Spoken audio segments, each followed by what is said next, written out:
It's Don here from the board. Thank you very much for coming along and checking out another one of our videos. It's been about a week or so since I last put up a video, and it's been pretty busy around here the last week. I haven't really had much chance to prepare terribly much. I was away for a couple of days at a training course out of town, and just family life in general. However, I thought I'd just put up a quick video just to say a few things, and I don't know, it was really impromptu because I've got a little bit of free time right now to record this. First and foremost, thank you very much for everyone who's come along and supported our Patreon so far. It's been, a good response for what I actually expected, far more than I actually anticipated. So thank you very much for those who've actually come along and had a look. We've been at 800 subscribers, so if you haven't seen our giveaway, we're giving away a The Board podcast mug, which you can still get onto it as of right now. There's 2 days left of the actual competition, link below in the video as well. And I think things are cruising along quite well. Last week, Kevin was actually on his way home from Seattle, so I had a solo episode, which of course, if you haven't checked it out, you can always go to our website at www.theboardpodcast.com to check out all of our episodes. Now this week, because it's rather impromptu, I didn't really have any time to build or make or create, solder, that kind of thing. I do still have some kits for keyboards I need to build, like the Delta Split as well as the hand wired, and I do have some switches that have come in for those two kits. It's just really finding the time to sit down and get that done in a block, which is, it's always challenging, especially when you have a young child. So what I'm doing today, though, is a little bit of a throwback to when I released that video a couple of weeks back on sculpting. It's something that we see quite often that comes up on the Reddit sort of threads where people go, I'm just getting into artisan making, they may or may not have bought a synth, they're just starting off with a cap, and they ask about, for example, sculpting mediums and tools. Now in the previous video that I did, where I actually did that time lapse of me sculpting the Movember keycap, I talked a bit about the CX5, which is the medium that I normally use right now. I have used, of course, the NSP medium before, which is like a non-sulfating, non-sulfur phosphorus material, and that's also quite good to start with, but it doesn't hold as good detail compared to, say, the CX5. So what I thought I would do in this video is actually just show you my range of tools. You would have already seen the tools as part of that time lapse, and you've also seen a couple of the tools, mainly just the blunt probe and the pointed probe, because I use them for casting purposes, but I just wanted to show off the rest of the kit, what I actually have that I normally use. So they just live in a disused container that I had lying around, Medtronics. Now this is actually I believe it's a pacemaker, which of course I do not have a pacemaker installed in it. It was just a nice convenient container. It's pretty cool, some technical details in the back there. But it's a good size because it holds all my tools. So, and the other thing which currently doesn't live in there is also this little guy, which is just a microwaveable ceramic dish, because you use this to heat up your medium. Like the NSP, the CX5, you can actually put in the microwave for 10-15 seconds to soften it, or if you really want it to get nice and smooth and liquidy, you can actually take it up to 20, 30, 40 seconds, but remember, it gets really, really hot. So it's always good to have something that you can use. Previous to that though, what I had been using was paper towels, and here's an example of what happens when you do put a paper towel in the microwave, is that the paper fibers actually absorb it, which means when you peel it off, you're going to lose some, or you're going to get fiber within your actual sculpting medium, which is not so great. I do use random bits of scrap paper. You'll see I always have like letters and envelopes and stuff like that on the side here, because it's easy to draw and doodle on for notes. But when you're working with it, if you're rolling out stuff, you can get it onto scrap paper because it allows you to cut shapes or dig at it or peel it up and things like that, because you can actually peel the paper.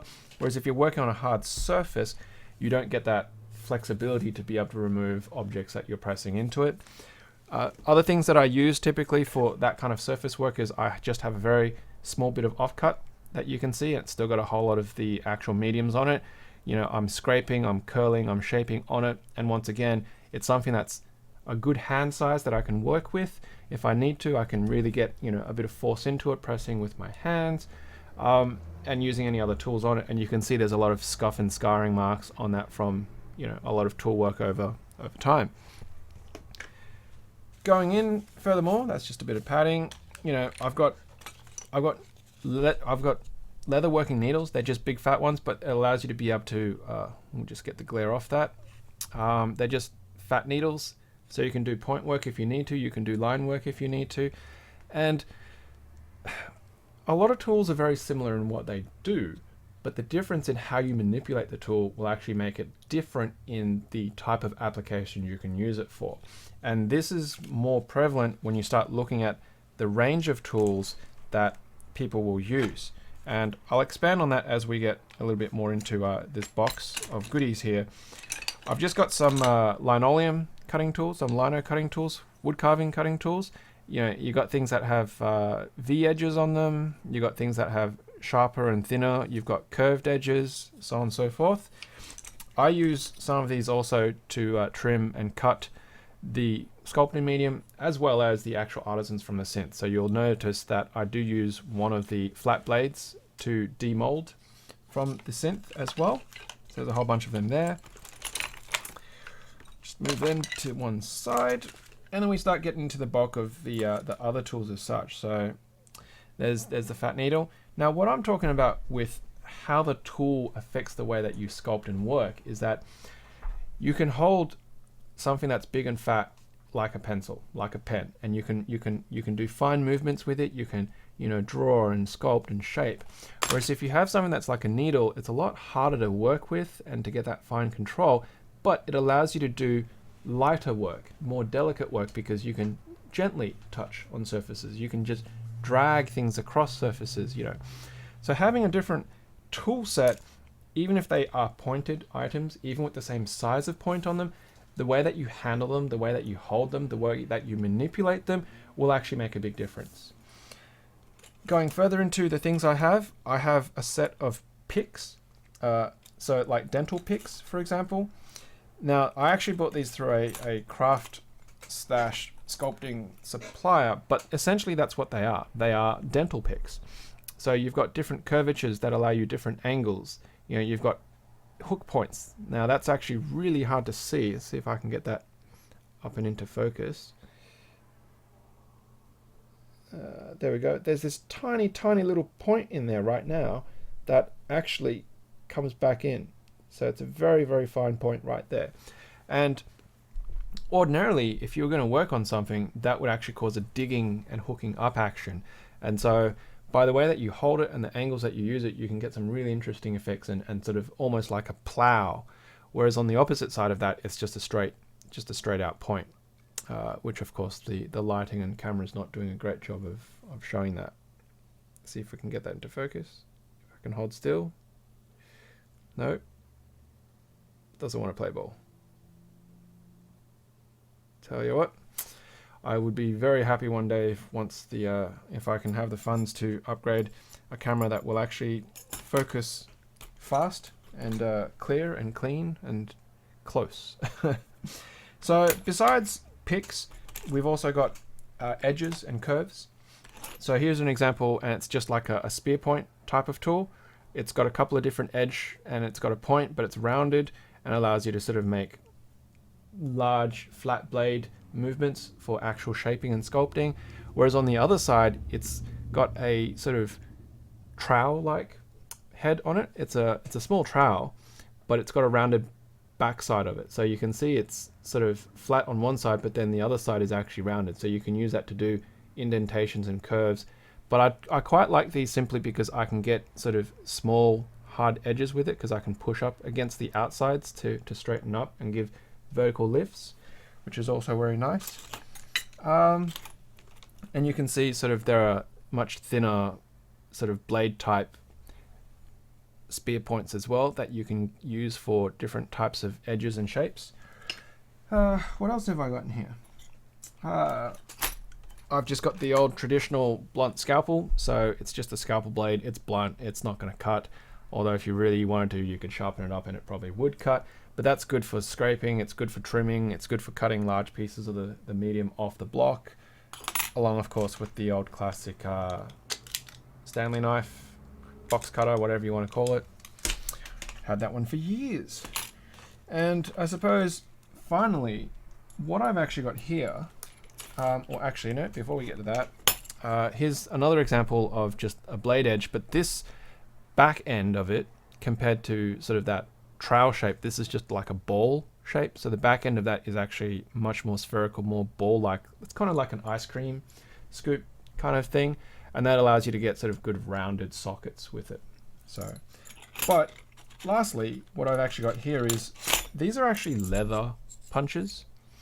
They're leather punches, but the different prongs on these allow you to be able to get some nice uniform lines. So if you want single spots, or if you want the double, or if you want the 4 or even more. Now, of course, for a sort of 1U, that's probably a bit much, but at the same time, if you go and use the 4, it's kind of like just in on that top surface, you can kind of see. So if you wanted to go from edge to edge, you'd probably want one more pin, which of course this one does allow you to have. So, and they're just good for either marking lightly dots if you want like grid references to work with as well, or if you want straight lines, you can just drag it across the surface to mark out your grids.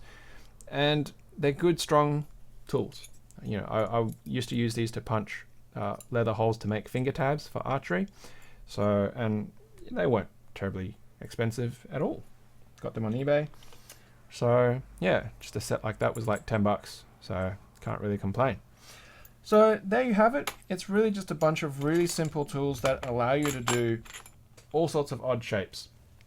Other things that you have to use is your fingers. You know, some people will be like, oh, but you're going to leave finger marks and things like that on it. You're going to leave fingerprints and so forth.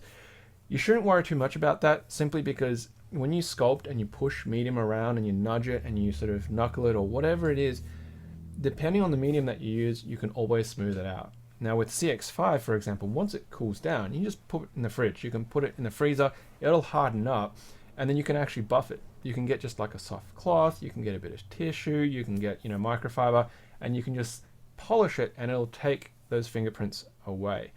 Alternatively, if you've got a hairdryer or a heat gun, you can just sort of give it a bit of a heat and it'll soften, and then it kind of glazes and goes a little bit smoothish. But of course, you have to remember not to overheat it, because then it's going to actually start to melt and then your features will sag and disappear and so forth.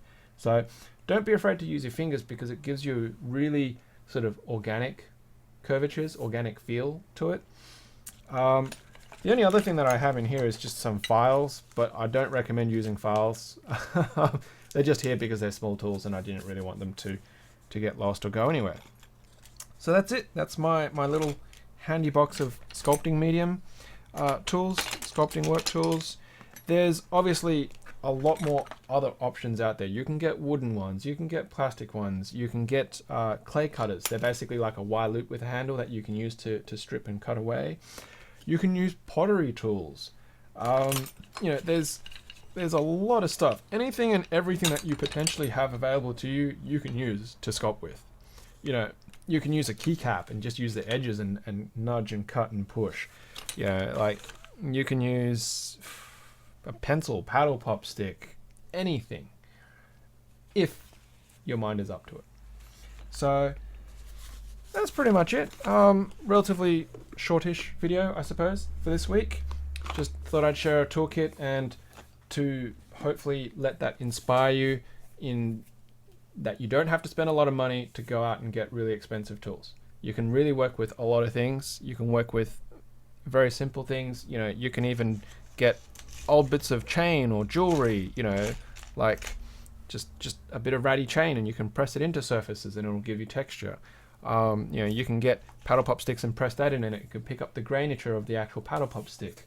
You know, you can use a bit of metal that's got texture on it and press on that, and that can give you the texture. Your sculpting medium is essentially a reflection of whatever it is that you're putting or placing upon it. Your thoughts, your feelings, your love, your creativity, and of course your enthusiasm. So I hope that's helped alleviate, you know, some concerns for people who might have been wanting to start out in sculpting artisans. And yeah, I can't wait to see what else that the community puts out soon. And hopefully I'll have a bit more opportunity to do some more sculpting into the future, as well as casting. Still trying to find time to do more casting for Movember, but still got a little bit of time left. We'll see how we go. So thanks very much for checking out the video, of course. Please hit share and like if you like the video. And if you haven't, of course, checked out our website, our Facebook, our podcast, our giveaways, our Patreon, please do swing by. No obligations, of course, and it is 100% free for you to enjoy all of our content at any given point in time. So I think that's it. Until next time, happy clacking.